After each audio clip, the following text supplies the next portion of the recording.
Flat Earth Clues Part 6, Depth Perception. This is part of a series of clues that can help you get your head around both the design of the flat Earth system we live in and who has been involved in the deception to hide it from you. This clue looks into the inevitable design question below the surface, or more specifically, how thick the flat Earth design would need to be. To start, let's quickly recap the design features so far. A basic dome structure made up of advanced high-density material, thousands of miles wide, and at least 100 miles in height.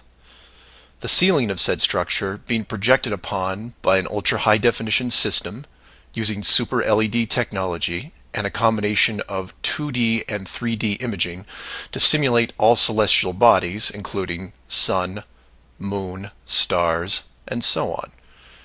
This ceiling is then protected by a scaling decrease in temperature and oxygen levels to the point where human life isn't naturally sustainable above 4 miles. The lower surface of the dome structure consists of an organic layout of continents, grouped at the center, ensuring that no land bridge exists to the outer ring. This is then surrounded by hundreds of miles of salt water in order to limit sea travel. The salt oceans are then adjusted with a scaling decrease in temperature as the outer area is approached, to the point where salt water freezes, forming icebergs, further reducing sea travel. The outer ring is then elevated to a height of 10,000 feet, reducing oxygen levels, and a buffer zone of 300 miles is created. This zone is devoid of all life forms that could be used as food, further discouraging land travel. That all sounds pretty good. But we left out one thing: depth. Keeping human beings away from the ceiling is easy, because it requires higher technology.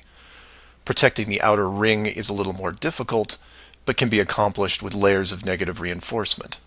Protecting the actual common ground is a different challenge, because digging is basic. Everyone knows how to use a shovel, and most construction requires a generous amount of digging. In addition, natural resources such as coal, oil, minerals are harvested through large-scale digging operations. So it's safe to say that any human population is going to be digging a lot of holes, because it's easy and it's necessary to continue their way of life. That being said, how thick would you need to make the flat Earth model so that people didn't accidentally dig their way through? You could use the same method as the outside barrier and create a series of undesirable layers, ending in a solid barrier. But the ever-expanding increases in general population would create an unnecessary risk.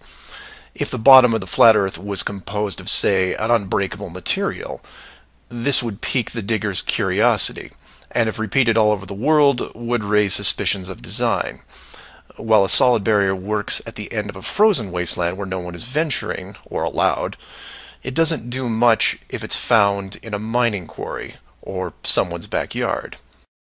For that, you need something that hasn't been used up to this point: a scaling increase in temperature, all the way to an ignition flashpoint and then beyond.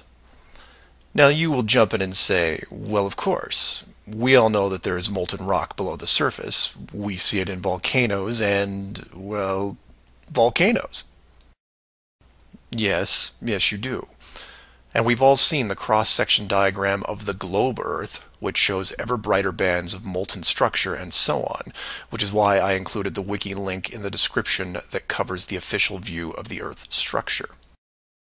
And I quote, "Scientific understanding of the internal structure of the Earth is based on observations of rock in outcrop, samples brought to the surface from greater depths by volcanoes, analysis of seismic waves, measurements of gravitational and magnetic fields, and experiments with crystals at pressure and temperatures characteristic of the Earth's deep interior."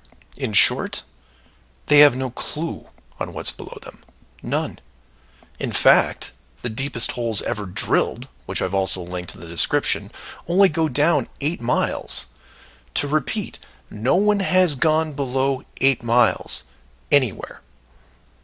And every drilling survey is the same: a scaling increase in temperature to the point where drill bits stop working. And you come back and say, but volcanoes. Yes, there are volcanoes, holes in the earth where molten rock is produced, under pressure, I might add. Certainly that can't be artificially created. No?